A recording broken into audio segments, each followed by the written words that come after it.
안녕하세요. 컴퓨팅 사고력의 담당 교수 이우현입니다. 네, 우리는 지난주에 이 챕터 5를 시작했었죠.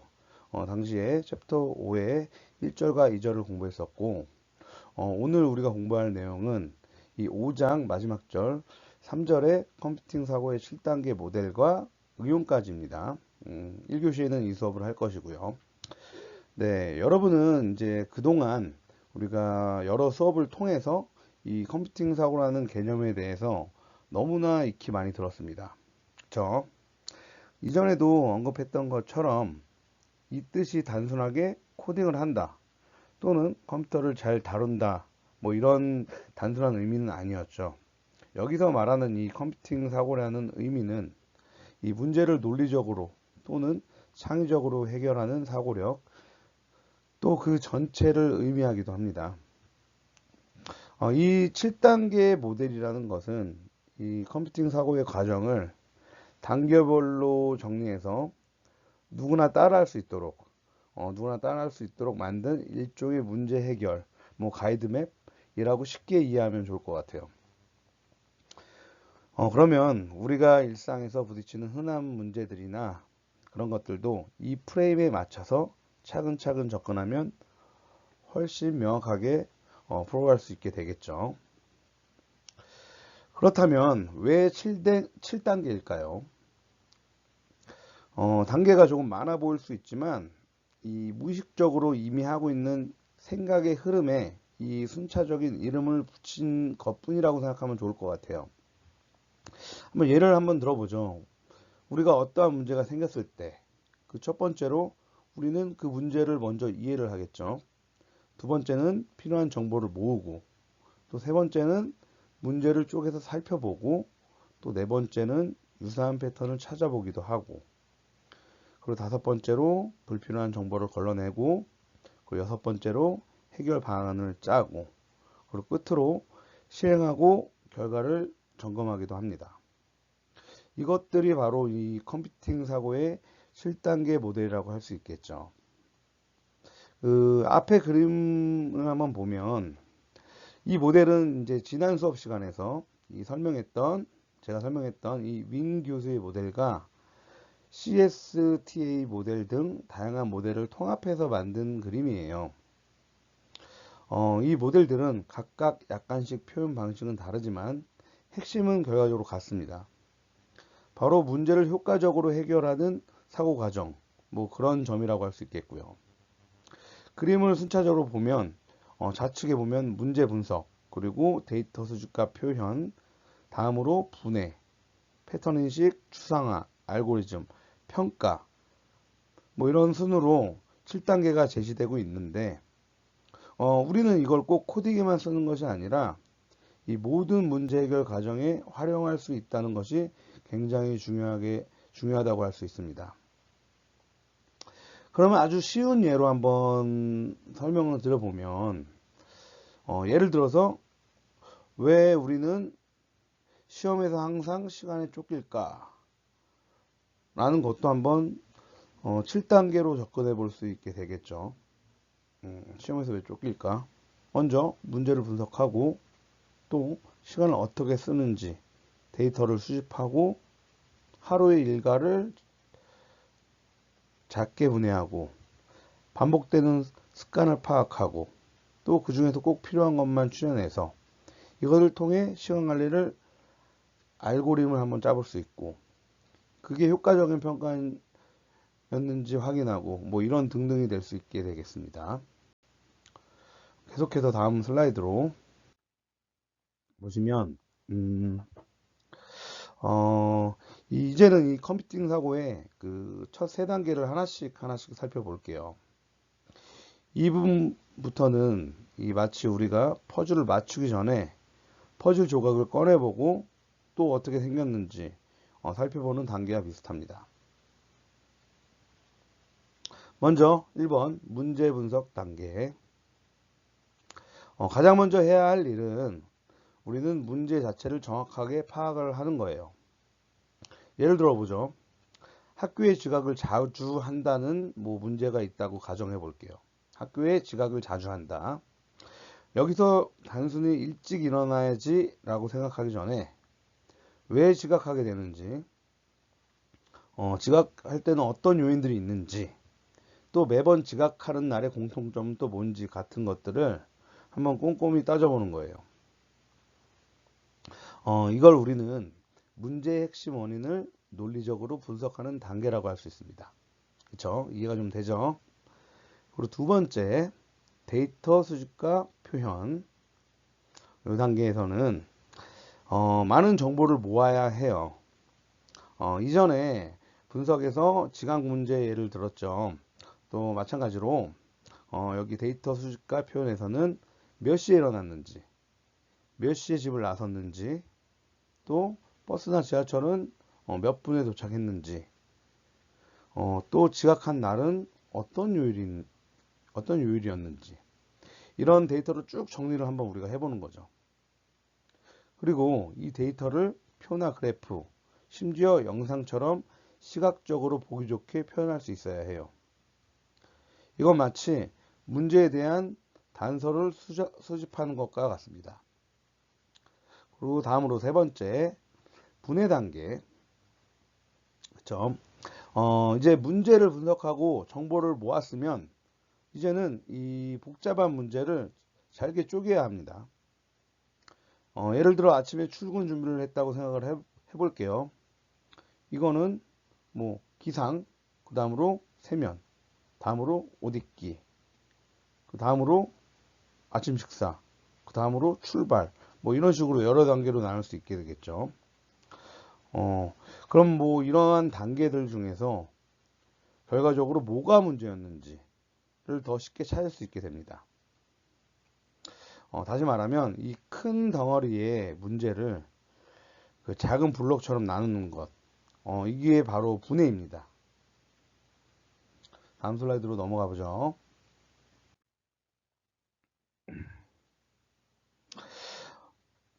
패턴 인식과 추상화 단계인데요. 이 단계들은 이 컴퓨팅 사고력에서 매우 중요한 두 가지의 단계입니다. 이 부분은 조금 더 분석적이고 창의적인 사고가 필요합니다. 먼저 그럼 패턴 인식 먼저 볼게요. 이전에 분해한 문제 속에서 반복되는 것, 비슷한 상황, 공통점을 찾아보는 단계라고 할 수 있습니다. 이 패턴 인식은요. 아까 예로 든 그 지각 문제를 보면 나는 월요일마다 자주 지각을 했다거나 뭐 날씨가 비 오는 날엔 항상 뭐 늦었다거나 뭐 이런 패턴들이 눈에 들어오죠. 이런 것들을 우리가 발견하게 되면은 결과적으로 이 문제 해결이 쉬워지게 됩니다.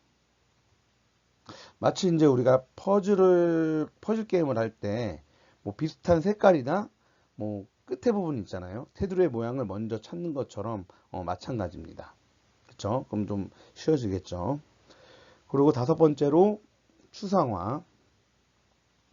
이거는 조금 어렵게 느껴질 수 있는데 쉽게 말해 불필요한 건 다 없애고 핵심만 남기는 과정이라고 할 수 있습니다.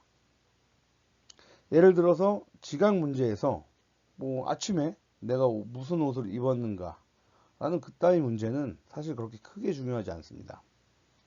반대로 내가 몇 시에 일어났는가 라는 것은 핵심이겠죠.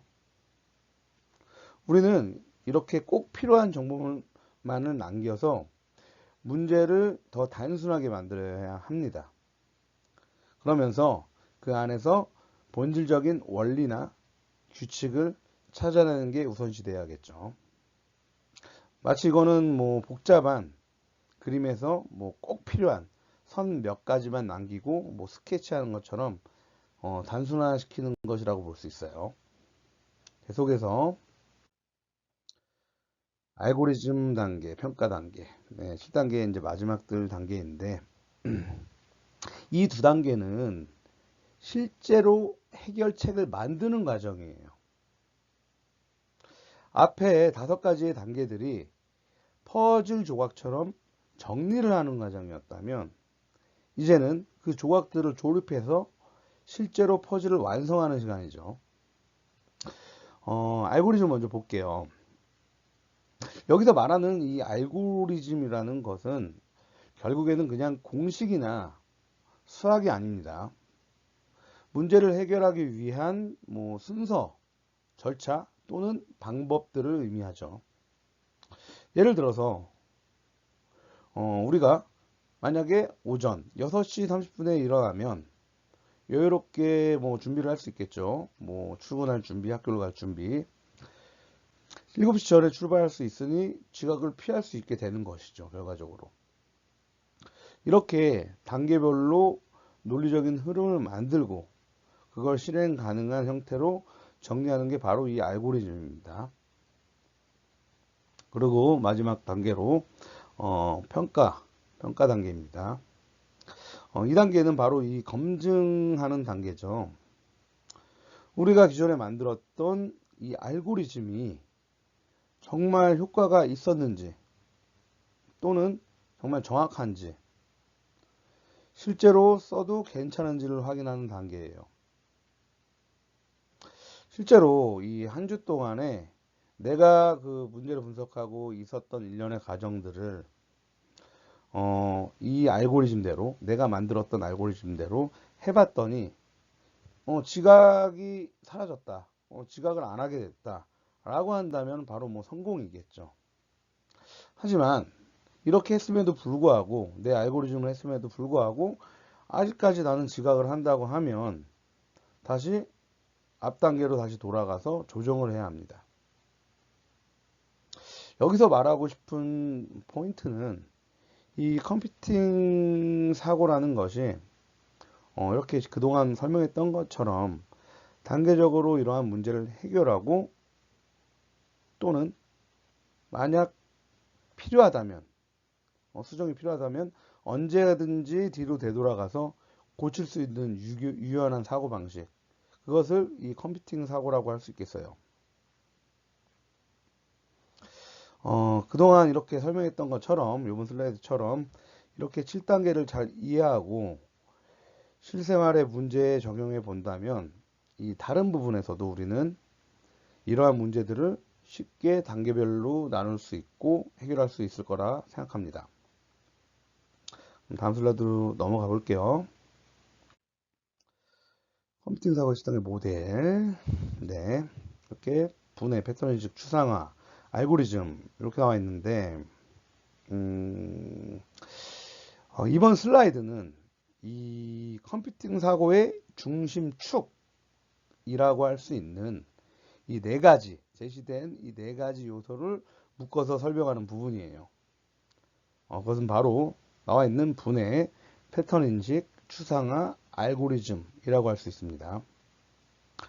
이 네 단계는 이 컴퓨팅 사고 모델의 사실 뭐 핵심적인 모델입니다. 그러니까 핵심적인 단계입니다.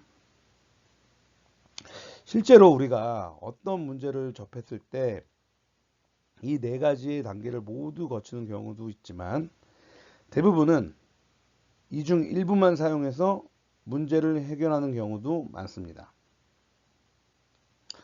그림을 한번 볼게요. 이 그림을 보면은 슬라이드에 이 퍼즐처럼 좀 연결이 되어 있잖아요. 그렇죠? 각각의 단계는 이 다음 단계와 연결되면서 문제 해결을 위한 실마리를 만들어 준다고 뭐 표현한 거라고 할 수 있겠어요. 한번 예를 한번 들어보죠. 뭐 기존에 있는 기능이긴 하지만 쉽게 우리가 스마트폰을 잘 쓰니까 이 스마트폰에서 이 사진을 정리하는 앱을 만든다고 생각해 봅시다. 먼저 여기서 이 스마트폰에서 이 앱에서 이 분해는 사진을 날짜별로 정리하는 기능 또는 얼굴 인식 기능, 뭐 삭제 기능 등등으로 나누는 작업이죠. 그렇죠. 우리가 쉽게 휴대폰에서 볼 수 있는 것들이죠.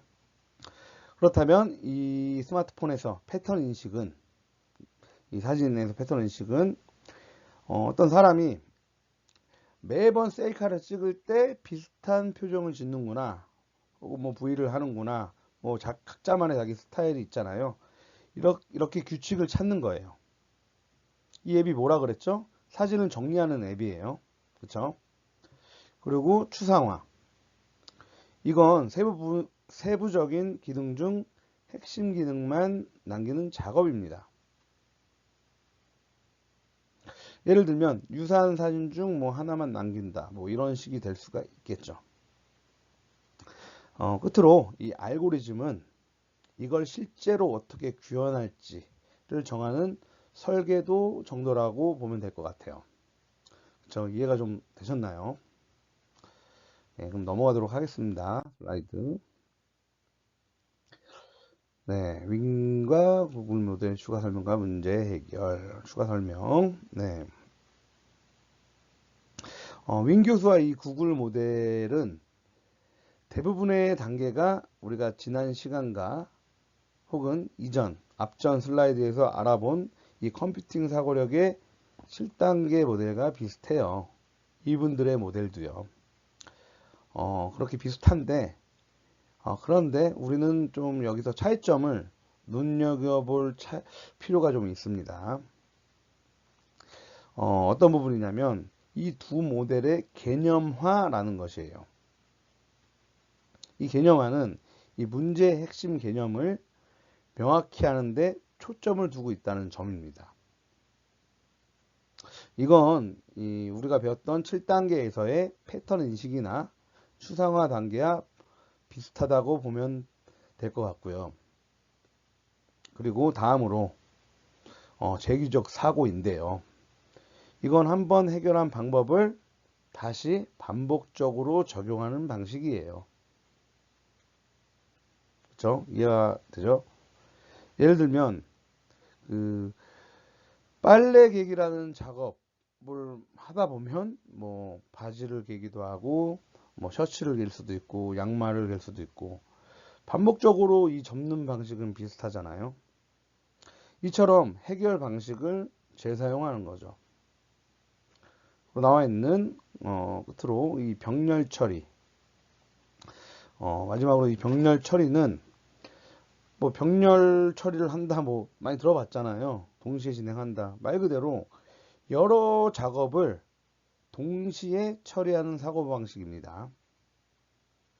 예를 들면 뭐 3명, 4명, 여러 명이 한 팀이 돼서 뭐 각각 다른 문제를 동시에 해결하고 있는 상황을 생각하면 이해하기 쉬울 것 같아요.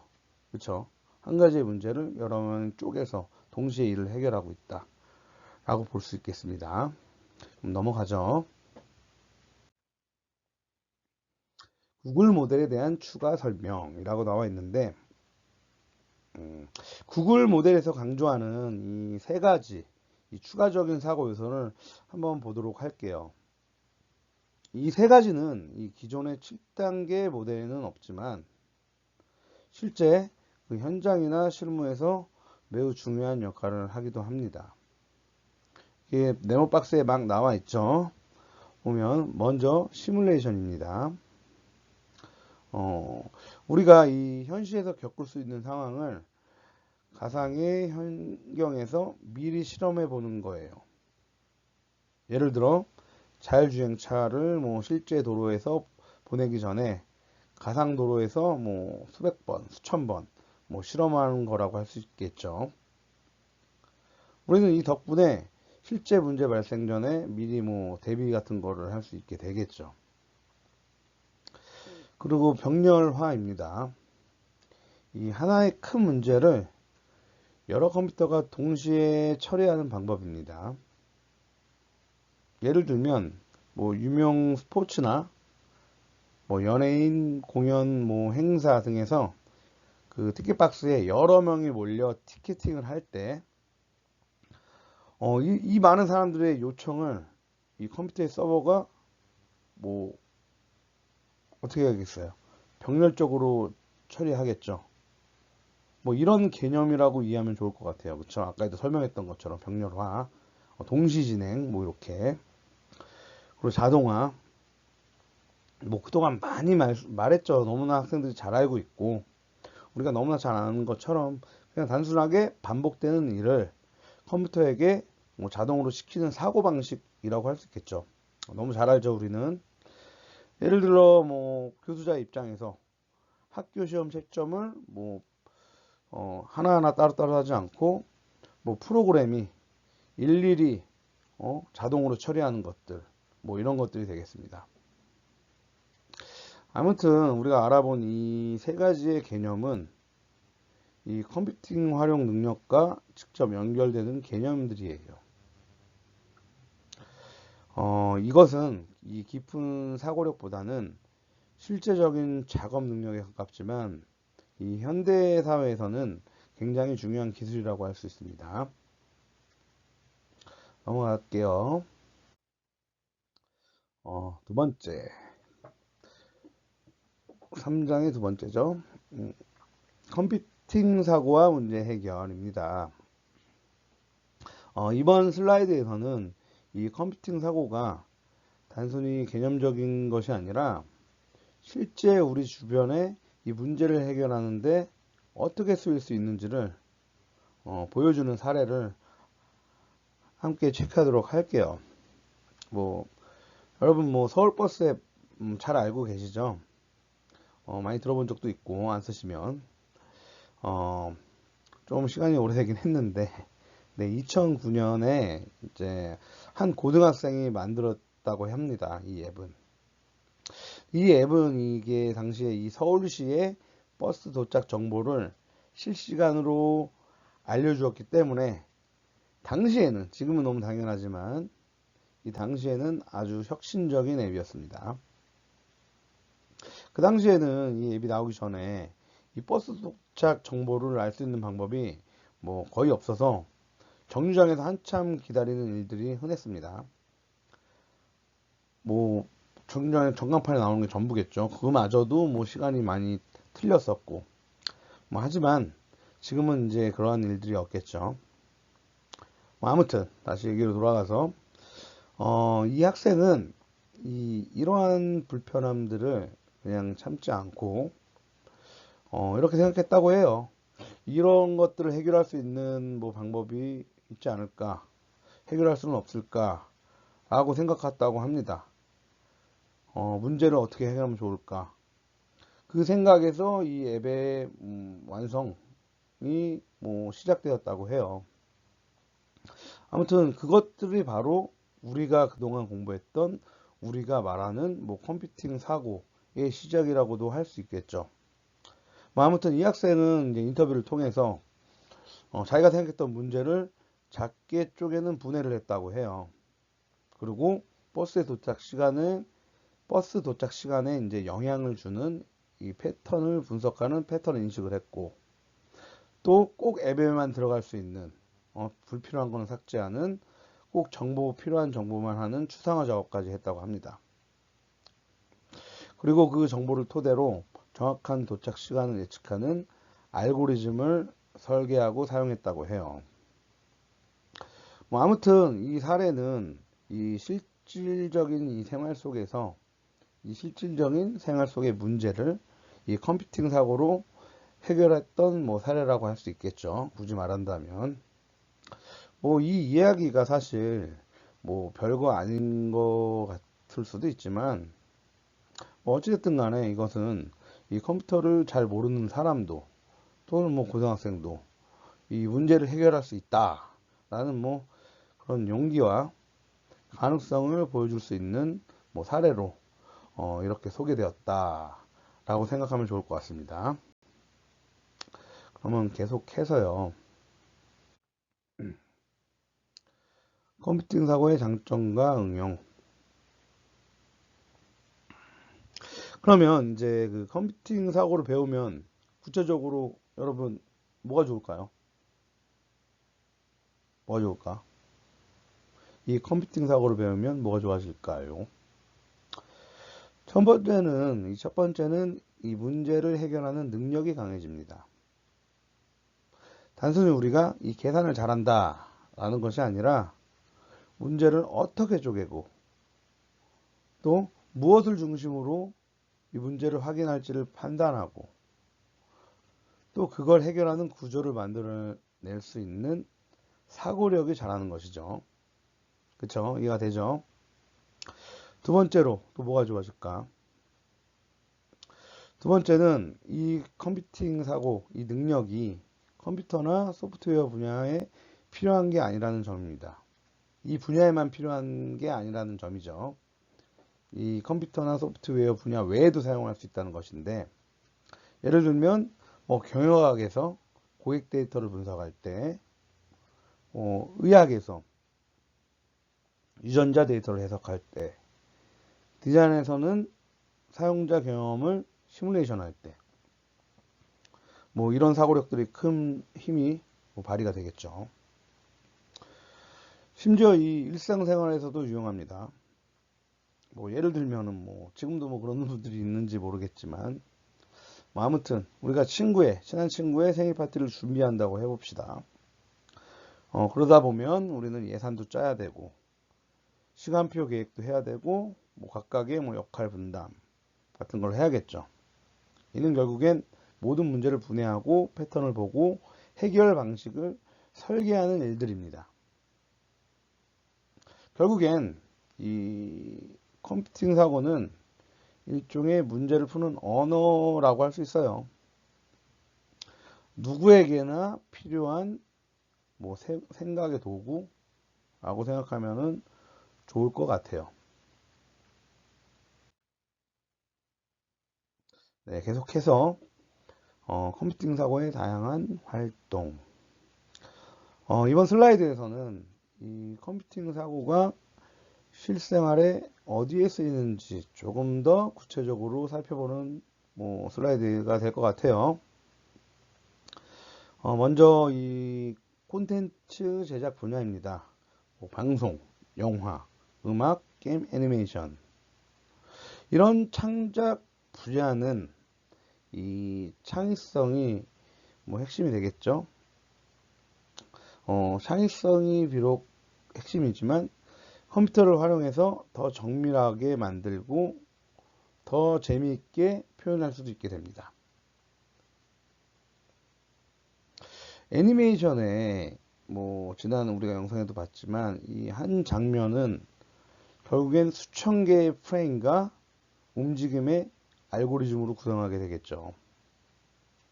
이러닝이나 가상현실 수업 같은 이 교육 콘텐츠도 마찬가지입니다. 학생들의 이러한 수업 반응을 실시간으로 파악해서 또 그에 맞는 자료를 제공하는 시스템. 이거는 명백히 컴퓨팅 사고가 적용된 것이겠죠. 뿐만 아니라 수학, 과학, 공학 분야는 말할 것도 없이 언어, 사회, 예술 분야에도 쓰입니다. 예를 들면 문학 작품을 AI가 분석해서 감정의 이런 흐름선을 시각화한다든지, 음악을 알고리즘으로 작곡한다든지 하는 그런 것이 되겠죠. 그리고 최근에 많이 주목받는 분야가 있는데 이 바이오 헬스라는 분야가 있어요. 이것은 이제 이 DNA 분석이나 또는 정밀 의료, 맞춤형 치료 등의 이런 등의 기술에 이 컴퓨팅 사고를 적용하는 것이라고 할 수 있습니다. 아무튼 그 얘기는 또 나중에 좀 더 하고, 여기서 말하고 싶은 건 이 컴퓨팅 사고는 단순하게 IT 기술뿐 아니라 다양한 분야에 적용이 가능한 융합형 사고라고 말할 수 있게 됩니다. 그렇죠? 이번에는 이 교육과 컴퓨팅 사고의 연결고리를 좀 봅시다. 그렇죠? 요즘은 이제 그 코딩을 초등학생, 더 나아가서는 유치원생부터 배우고 있다고 합니다. 하지만 여기서 중요한 건 단순하게 코드를 짜는 기술이 중요한 게 아니라 코드 짜는 거 외에 이와 더불어서 어떻게 문제를 생각하고 해결할 방법을 생각하는 것을 배우는 것이라고 할 수 있습니다. 그게 코딩 교육이라고 할 수 있겠죠. 예를 들면 이 국어 수업에서 등장인물의 감정 변화를 순차적으로 정리하거나, 사회 수업에서 복잡한 사회 문제를 단계별로 분석하고 예측하는 뭐 이러한 활동은 모두 컴퓨팅 사고와 연결이 되어 있습니다. 그렇죠? 그리고 요즘 뭐 중학교, 고등학교에서는 요즘에 최근 들어서 뭐 불과 많이 안 됐어요. 이 프로젝트형 수업이나 융합교육 뭐 이런 사고력이 더더욱 중요하다고 합니다. 이거는 즉슨 이 학생이 스스로 문제를 정의하고 해결하는 방법들을 직접 고안하는 뭐 학습 방법이라고 해요. 그리고 창의적 체험 활동을 통해서 예술, 창작, 미디어 제작 등의 다양한 활동을 할 수가 있고요. 뭐 이러한 활동들은 결국엔 컴퓨팅 사고를 적용한 프로그램이 늘어나고 있다는 것을 반증합니다. 아무튼 결국에 이 사고 방식이라는 것은 지식을 전달받는 수동적 학습에서 우리가 능동적으로 문제를 주고받고 해결하고 그런 과정 속에서 새로운 것을 만들어내는 이 학습으로의 전환을 가능하게 해주는 핵심이라고 할 수 있게 됩니다. 그렇죠? 네, 5장 3절의 세 번째 이번 슬라이드 이 부분에서는 이 컴퓨팅 사고의 7단계가 연결된 응용 사례를 한번 살펴보도록 하겠습니다. 많은 사례들을 이 컴퓨팅 단계별로 한번 사례를 살펴볼게요. 첫 번째는 바로 분해입니다.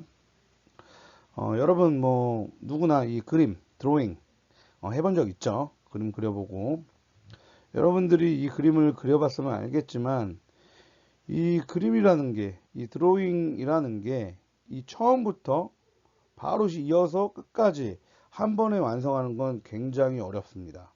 그쵸? 그래서 우리는 그림을 그리기 전에 과연 어떤 그림을 그릴지 이런 아이디어를 먼저 구상을 합니다. 또 그걸 바탕으로 해서 이 밑그림도 그리고 다음에는 뭐 색칠을 하고 또 끝으로 윤곽 정리나 마감 정리까지 이렇게 작은 단계로 나눠서 진행합니다.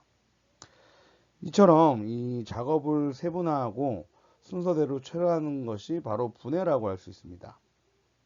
복잡한 문제를 작고 단순한 문제들로 나눠서 하나하나 해결하는 방식이 되겠죠.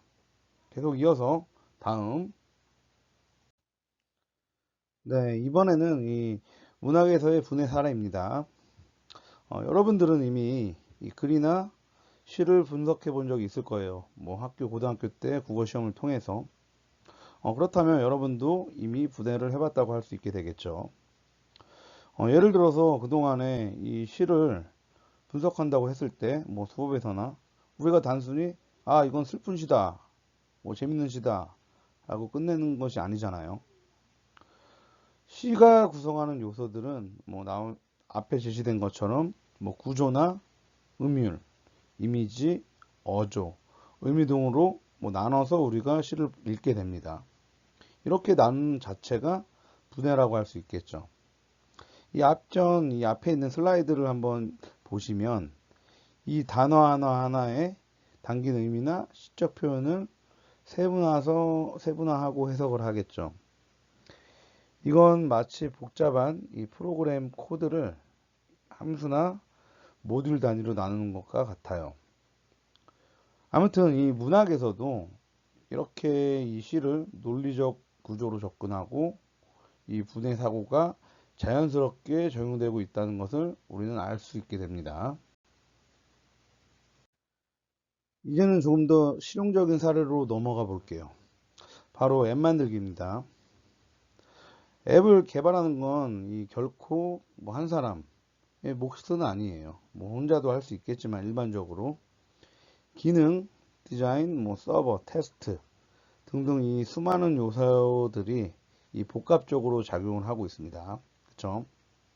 그래서 우리는 이 하나의 큰 작업, 앱 만들기라는 것을 할 때 여러 개의 역할로 분해해서 나누게 됩니다.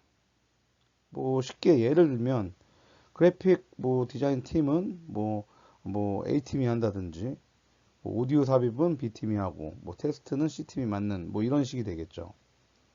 아무튼 이렇게 각자 맡은 역할을 나눠서 협업하는 것이 이 실제로 현장에서 앱을 개발하는 과정이라고 할 수 있습니다.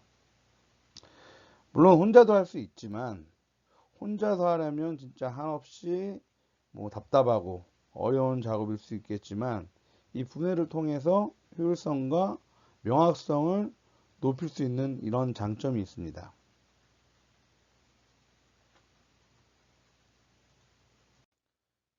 이번에는 그 앱 만들기에서 실제 어떻게 분해를 적용해서 이 문제를 해결하는지에 대한 구체적인 예를 한번 보도록 할게요. 생각해 보세요, 한번. 우리가 앱을 만들려고 할 때 바로 코딩부터 시작하지 않잖아요. 그렇죠? 먼저 앱을 만들기 전에 우리는 앞에 제시된 이러한 질문들을 해야 합니다. 스스로에게 아니면 팀원들끼리 어떤 종류의 앱을 만들지, 그 앱의 핵심 기능은 무엇인지, 어떤 타겟층으로 결정할지, 어떤 언어와 툴을 사용할지, 또 이 앱을 어떻게 테스트하고 어떤 방법으로 검수할지, 또 출시하고 수익은 어떻게 낼지, 이 모든 질문이 앱 만들기라는 큰 문제를 여러 개의 작은 문제로 분해한 결과들이라고 할 수 있어요. 아무튼 우리는 이러한 사고 방식을 통해서 문제를 더 체계적으로 분석하고 실행 가능한 설계로 이어지게 되는 거겠죠. 그러면 두 번째로 이 컴퓨팅 사고의 핵심 단계인 이 패턴 인식을 보도록 할게요. 이 경영학에서도 굉장히 중요하게 이 컴퓨팅 사고가 사용이 되는데, 먼저 이 경영학 이 데이터를 수집하고 이를 통해 이 기업의 경영 상태를 파악할 수 있습니다. 예를 들면 이 특정 회사의 매출이나 순수익, 투자 흐름을 나타내는 지표들이 있는데, 이런 것들을 꾸준히 보면서 반복되는 경향이나 뭐 이상 변화를 발견해내는 게 회사에게는 굉장히 중요합니다. 제시된 이 예시 화면처럼 이 경영지표의 그래프를 분석하면 특정 시기에 어떤 문제가 있었는지 또는 어떤 시기가 성장의 기회였었는지 알 수 있게 되겠죠. 이렇게 일정한 흐름이나 변화의 사이클을 찾아내는 것이 바로 패턴 인식이라고 할 수 있습니다. 뭐 이는 곧 이 현명한 경영 전략 수립으로 뭐 이렇게 이어질 수 있고, 이것은 마치 강력한 도구처럼 경영학에서 사용될 수 있기도 합니다. 계속해서 그럼 경제학을 한번 볼까요? 이 경제학 역시 이 패턴 인식이 자주 쓰입니다. 뭐 여러분들 뭐 맨날 뉴스 틀면 나오잖아요. 뉴스에서 나오는 뭐 코스피 지수라든지 환율 혹은 주가 차트, 뭐 이런 것들이 전부 여기에 해당이 됩니다. 이 주식시장에서는 주가가 오르고 내리는 흐름을 이 차트를 제시해서 시각화하는데, 이 안을 자세히 보면은 일정한 반복 패턴이나 뭐 이런 것들이 있습니다. 예를 들면 쭉 오르다가 쉬고 다시 오르는 상승 곡선이나 뭐 급락 후에 반등하는 뭐 V자형 패턴들, 뭐 이런 것들이 뭐 패턴 인식으로 인식할 수 있게 되겠죠. 아무튼 이 경제학에서 이러한 패턴을 잘 파악하게 된다면 이 투자 타이밍이나 뭐 매수나 매도 전략을 세울 때 수월해집니다. 결국에는 우리는 이 데이터를 바라보는 능력, 그리고 거기서 패턴을 읽어내는 눈이 이 경제학에서의 전략 수립에 결정적인 영향을 줄 수도 있게 돼요. 그러면 계속해서 이 패턴 인식의 개념을 수요를 통해서 설명하는 장면인데요. 여기는 우리가 이제 일상에서 어떤 규칙을 반복해서 보게 되면 그 안에 숨어 있는 질서를 뭐 파악하려고 하게 되겠죠. 뭐 그게 패턴 인식인데, 여기 제시된 그림을 보면 1단계에서 1개의 점, 2단계에서는 3개, 3단계에서는 6개, 4단계에서는 10개의 점으로 늘어나고 있습니다. 이제 이 그림을 보면서 여러분이 해야 할 일은 뭐죠? 바로 규칙 찾기입니다.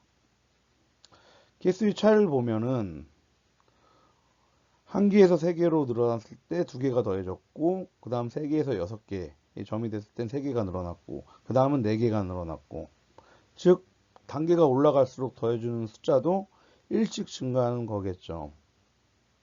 이러한 규칙을 이 수학적으로 개차 수열이라고 부르는데, 이걸 쉽게 말하면 차이의 차이가 일정한 수열이라는 뜻이 됩니다. 뭐 이러한 패턴 인식은 뭐 경영이나 경제에서도 뭐 매출 예측으로 쓰이기도 하죠.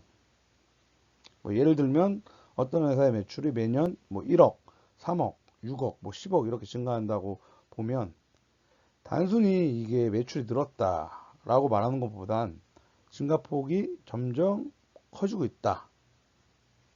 뭐 이렇게 이런 것들을 캐치하는 것이 바로 컴퓨팅 사고력의 패턴 인식이라고 할 수 있습니다. 따라서 여기 문제 풀이에 나오는 것처럼 5단계, 다섯 번째 단계는 숫자가 몇이 되겠죠? 5가 더해져서 15. 이렇게 규칙을 찾고 예측하는 것이 뭐 핵심이 될 수 있다고 하겠습니다. 계속해서 그러면 추상화를 한번 봅시다. 슬라이드에서는 이제 추상화 개념을 다루는데 추상화는 이제 복잡한 세부 사항을 모두 다루는 것이 아니라 이제 핵심적인 공통 요소만 뽑아내는 능력이라고 할 수 있겠죠. 화학에서의 이 추상화는 이 대표적인 예는 화학 반응식이라고 할 수 있습니다. 예를 들어서 수소와 뭐 산소가 결합해서 물을 만든다고 할 때 물이 단순히 뭐 생겼다는 것이 아니라 화학에서요. 두 개의 수소 분자와 한 개의 산소 분자가 결합해서 결국엔 두 개의 물 분자가 된다는 정확한 수치와 구조를 알아야 하겠죠.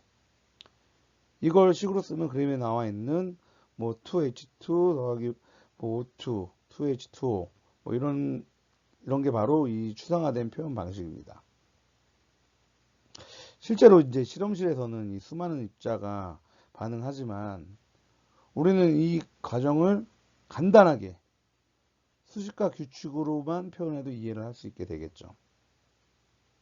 뭐 아무튼 이렇게 복잡한 현실, 복잡한 과학 실험의 방법의 표현을 바꿔주는 게 바로 추상화, 즉 추상화의 힘이라고 할 수 있게 되겠습니다. 이 화학 반응이 수천 개가 있다 해도 우리가 이해하고 다룰 수 있는 건 뭐 추상화 덕분이라고 할 수 있겠죠. 계속해서 이제 생물학에서도 추상화는 자주 사용이 되는데 제시된 뭐 내용을 보면 강낭콩을 재배하면서 이제 우성, 열성, 형질이 어떻게 나타나는지를 관찰하는 실험이 있습니다. 뭐 많이 들어봤죠? 학교 다닐 때, 고등학교 때. 멘델의 법칙 뭐 이렇게 해갖고. 그 결과 이제 1차 교배에서는 우성과 열성 비율이 3대 1, 2차 교배에서는 9대 3대 3대 1의 비율로 나타나게 되었죠. 여기서 근데 중요한 건 매번 똑같은 실험을 반복했을 때 일관된 결과가 나왔다는 것입니다. 그 결과를 단순히 관찰로 끝내지 않고 이 유전자가 이런 규칙을 따라서 이 전달이 되는구나 라는 법칙으로 일반화했다는 게 굉장히 중요해요. 뭐 그게 바로 추상화이고요. 아무튼 이 실험에서는 그 하나의 유전 법칙으로 정리한 뭐 그런 거겠죠. 추상화로 인해서 바로 이제 우리가 알아야 할 뭐 컴퓨팅 사고에서의 할 사고 방식이랑 같은 개념이 되겠습니다. 이번에는 이제 추상화를 시각적으로 좀 훈련해 보는 그림들인데요. 보이면 제시된 뭐 4개의 도형이 있죠. 이 중 하나는 이제 나머지 다른 특징을 가지게 됩니다. 뭐 여러분은 어떤 기준으로 다른 도형을 골라낼 수 있을까요? 면의 개수를 기준으로 보면 뭐 1은 삼각형, 3은 오각형, 4번은 사각형인데 근데 2는 삼각형인데 안에 선이 더 하나 그어져 있습니다. 두 개의 도형이 합쳐졌다고 볼 수 있겠죠. 이처럼 여러 개의 사물을 정보해서 이 공통적 특징을 찾아내고 또 그와 다른 구분을 해내는 것, 이게 바로 추상화의 능력 핵심입니다. 특히 이런 능력들은 뭐 여러분들이 필드에서 데이터 분석, 프로그래밍, 이미지 분류 뭐 등에 아주 많이 활용이 되고 있습니다. 그죠? 그러면 알고리즘을 한번 보도록 할게요. 어, 여러분 이제 요리를 할 때 우리가 순서를 바꾸면 맛이 달라지게 되죠. 예를 들어서 이제 라면 끓일 때 물을 끓이고 스프를 넣어야 하는데 뭐 라면을 먼저 넣고 물을 끓이면 뭐 면이 당연히 펴져서 맛도 달라지고 그렇죠? 이처럼 단순하지만 어떤 문제든 순서에 따라 처리를 해야 원하는 결과가 나오는 것이고 그것이 바로 알고리즘이라고 할 수 있겠습니다. 하지만 이제 알아야 할 것은 이 알고리즘이라는 것이 단순히 여러분이 컴퓨터 프로그래밍에만 있는 것이 아닙니다. 뭐 요리 레시피나 게임의 규칙, 심지어 이 빨래 순서 알고리즘도 있어요. 그리고 이제 이 컴퓨터는 결국에는 인간이 지시한 이 단계적 절차를 그대로 따라하기 때문에 우리가 알고리즘을 만들 때 정확하고 논리적인 순서를 만드는 것이 중요합니다. 이어서 계속 알고리즘을 보도록 하겠습니다. 두 번째 예시는 이제 게임입니다. 요즘 여러분이 이제 뭐 많이 게임을 이제 컴퓨터나 모바일로 많이 하고 있습니다. 그쵸? 뭐 롤, 마인크래프트, 스타크래프트, 뭐 심지어는 뭐 모바일 퍼즐까지. 아무튼 여러분이 즐기는 이 게임 안에서도 알고리즘의 원리는 깊이 숨어 있습니다. 뭐 다 알고는 있죠. 우선 뭐 알고리즘이 뭐였죠? 그쵸? 우리가 뭐라고 배웠죠? 어떠한 문제를 해결하기 위한 단계적인 절차라고 배웠습니다. 그쵸? 기억하세요. 즉 어떤 목표를 도달하기 위해 취해야 할 일련의 순서를 정리해 놓은 것이 바로 이 알고리즘입니다. 게임도 마찬가지죠. 여러분들이 뭐 게임을 한다고 한번 생각을 해보세요. 게임을 시작하면 여러분에게는 어떠한 이 목표점을 주어지게 됩니다. 미션. 뭐 예를 들어 보스를 물리쳐라, 뭐 상자에 도달해라 등등의 임무죠. 근데 여기서 중요한 건 이 목표를 어떻게 도달할 것인가에 따라 그 게임의 성패가 달라지고 뭐 난이도가 바뀌고 뭐 게임의 재미가 생긴다는 겁니다. 슬라이드에서 그 아래에 보면 이 게임이라고 나와 있는 장면으로 한번 예를 들어 볼게요. 화면 중앙에 있는 건물이 이제 뭐 목표 지점이라고 한다면 그에 도달하기까지는 옆에 설명하는 뭐 출발 1번부터 4번까지 쫙 나와 있는데 먼저 출발한다. 캐릭터를 시작 위치에 이동시킵니다. 두 번째, 목표 지점을 향해 전진한다. 무작정 가는 것이 아닌 지도를 보고 방향을 정해서 움직이게 됩니다. 그리고 건물 안에 들어간다. 뭐 그러면 뭐 경로가 열린 뭐 곧 이런 걸로 진입해야겠죠. 그리고 건물 내에 목표에 도착한다. 뭐 내부 구조 속에서 올바른 길을 찾아 또 하나의 알고리즘을 푸는 문제입니다. 아무튼 이 전체가 바로 게임에서의 알고리즘이에요. 즉 이제 출발에서 도착까지의 이런 일련의 경로를 찾는 것. 그것을 우리가 컴퓨팅 사고력으로 구성해서 적용하는 것. 뭐 이거 알고리즘이 되겠죠. 또 하나의 알고리즘 예를 보도록 할게요. 이번엔 수학에서 한번 찾아보도록 하겠습니다. 예제 이렇게 뭐 삼각형의 면적을 구하는 알고리즘이 되어 있는데 보시면 1번 면적 밑변 곱하기 높이 뭐 나누기 2의 공식인 차간 뭐 이렇게 나와 있는데 1, 2, 3, 4 쫙 보면은 이 네 단계는 각각의 명확하고 순서가 정해져 있습니다. 예를 들어서 이 네 단계를 바꾸거나 뭐 빼게 된다면 이 결과값이 다르게 나오겠죠, 전혀. 즉 우리가 수학 문제를 풀 때에도 이 명확한 알고리즘 절차로 접근해야 원하는 답을 찾을 수 있게 되겠죠. 뭐 프로그래밍에서는 이렇게 순서대로에 대한 절차가 그대로 코드로 바뀌게 되겠죠. 그쵸? 이야기가 좀 되나요? 네, 컴퓨팅 사고의 이해와 기본적 응용을 마치며, 네, 마무리 좀 요약 좀 할게요.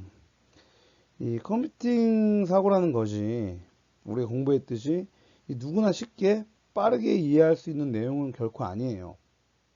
하지만 우리가 그 컴퓨팅 사고를 이해하기 위해서 다룬 뭐 요리, 뭐 도형, 수학 같은 이해, 또는 뭐 유전학, 화학 반응식 같은 이해, 이런 일상적인 예제를 통해서 조금씩 익혀서 점차 이해하는 것이 가장 효과적이라고 할 수 있겠습니다. 그쵸? 보다 자세한 설명은 이제 다음 예제들은 이제 6장에서 좀 이어질 것이고요. 네, 5장 그 컴퓨팅 사고의 7단계 관련돼서 수업 듣느라 고생하셨고요. 다음 장에서는 우리가 그동안 수업했던 개념들을 현실 문제에 어떻게 적용을 하는지 조금 더 깊이 있게 알아보는 시간을 갖도록 할게요. 다음에 이어지는 2교시에서는 6장부터 챕터 6부터 수업을 진행하도록 하겠습니다.